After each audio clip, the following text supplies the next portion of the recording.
Vieux de 170 ans et haut de 27 mètres, ce ginkgo biloba, enraciné dans le jardin du domaine Saint-Hilaire, représentait le Centre Val-de-Loire au concours de l'arbre de l'année 2025.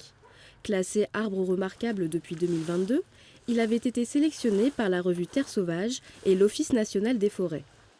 L'espèce au tronc irrégulier et aux feuilles couleur or à la période automnale avait déjà été sur le devant de la scène en 2020, cette fois-ci pour un spécimen du jardin botanique de Tours. Si ce grand arbre a des allures préhistoriques, c'est sans doute parce que son origine remonte à l'ère jurassique. Il a survécu aux âges, mais aussi aux grandes catastrophes, faisant partie des seuls végétaux à avoir échappé au bombardement atomique d'Hiroshima. Il commence à Jaunir. jaunir. Face à lui, dans ce concours, d'autres arbres tout aussi remarquables, comme le tulipier de Virginie à Couzex en Nouvelle-Aquitaine, le chêne pédonculé de Julie-sur-Sarthe dans le Grand Est, ou le hêtre de Hellem dans les Hauts-de-France. En 2024, c'était le chêne de Clohars-Carnoët en Bretagne qui avait remporté le prix du public. Et sa propriétaire nous fait le plaisir d'être avec nous ce midi. Bonjour Coralie Laure, merci d'être avec nous. Alors vous avez reçu le prix hier à Paris. Ce n'est pas commun de recevoir une récompense pour un arbre. Qu'est-ce que vous avez ressenti en recevant ce prix ? Eh bien, on a reçu ce prix avec beaucoup de joie et de bienveillance. Beaucoup de joie d'abord parce qu'effectivement, il y avait de très beaux arbres qui étaient en lice et rien n'était gagné d'avance. Et beaucoup de bienveillance aussi parce qu'en fait, il y a une très forte mobilisation et un engouement, notamment des Loiretains, derrière cet arbre. Donc, ça nous avait vraiment fait très chaud au cœur. C'est vrai qu'il y a eu plus de 5000 votes du public, ce qui est quand même beaucoup. Comment vous est venue l'idée d'inscrire votre arbre à ce concours ? Eh bien, en fait, lorsque nous avons acheté la maison, on a été subjugués par cet arbre incroyable. Il a un surnom d'ailleurs, il me semble. Alors, c'est l'arbre aux 40 écus, notamment.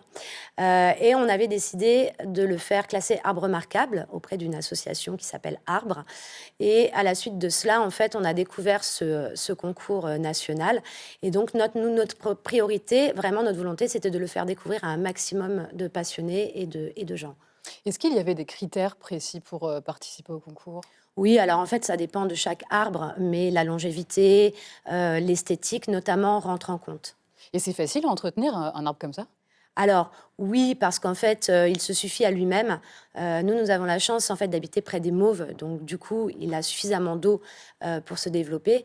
La seule chose, effectivement, c'est que à la base, il a fallu quand même procéder à un élagage léger, puisqu'en fait, les propriétaires de l'époque, donc il y a près de 200 ans, l'avaient planté beaucoup trop près de la maison. Alors justement, est-ce que vous savez comment cet arbre a atterri dans votre jardin ? Alors, ça reste un peu un mystère, même si nous connaissons les descendants des premiers propriétaires. Ah, c'était qui ? La famille Landron, en fait, une grande famille de tanneurs macdunois. D'accord. Voilà. Mais on en a déduit, en fait, que c'était quand même des passionnés de botanique parce qu'il y a plusieurs spécimens d'arbres sur cette propriété. Et nous avions retrouvé une carte postale aussi sur laquelle il y avait beaucoup de plantes exotiques. Donc, je pense qu'il y avait une appétence déjà pour l'aspect botanique. Et comment est-ce qu'on fait pour venir le voir ? Alors, on peut nous appeler, on peut nous contacter. On ouvre Donc, le domaine Saint-Hilaire. Voilà, le domaine Saint-Hilaire. Nous ouvrons les portails du domaine avec grand plaisir. Et il y aura également 2 journées de portes ouvertes, notamment pour remercier effectivement tous les gens qui se sont mobilisés et le faire découvrir. Donc, nous n'avons pas encore défini les dates, mais une au mois de juin et bien sûr une fin octobre pour venir admirer son feuillage doré. Donc c'est le meilleur moment. Oui, c'est le meilleur moment. Alors, il va aussi représenter la France au concours européen de l'arbre. Le prix sera remis à Bruxelles le 24 mars prochain. Est-ce que, comme pour les concours de beauté, un peu comme pour les Miss, est-ce qu'il y a un cahier des charges à respecter pendant son année de règne ? Qu'est-ce que Non. vous devez en faire de Non, cet arbre ? il n'y a rien de particulier. Simplement, nous sommes engagés de façon morale à en prendre soin. Mais c'est vraiment la seule condition. Voilà. Et donc, pour nos téléspectateurs que ça pourrait intéresser, vous pouvez voter.